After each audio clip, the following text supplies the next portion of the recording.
కొంతమందికి అలవాటు ఏంటంటే ఆదికాండం నుంచి వరుసగా చదువుకుంటూ వస్తారు.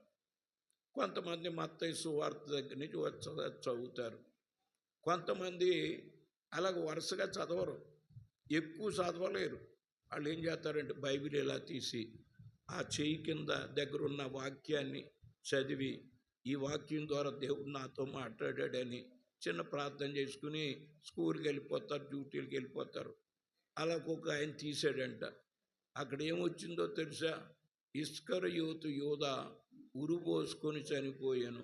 ఇంత పొద్దుటే ఇలాంటి మాట వచ్చేసిందేంటి అని, ప్రభువా తప్పు అయిపోయింది, మరోసారి మాట్లాడని మళ్ళీ తీశాడంట. మళ్ళీ తీస్తే నువ్వు వెళ్ళి అలాగు చేయుము. ఎలాగా?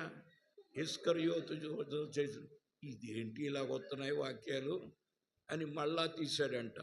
అప్పుడు వచ్చింది, నువ్వు చెయ్యాలనుకున్నది త్వరగా చేయుము.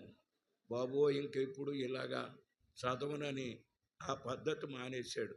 క్రమంగా చదివితే బైబిల్ అర్థం అవుద్ది. అక్కడో ముక్క చదివితే ఏమర్థం అవుద్ది?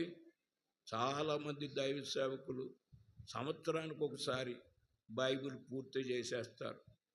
అలాగ చదివే వాళ్ళు ఇప్పటికీ ఉన్నారు.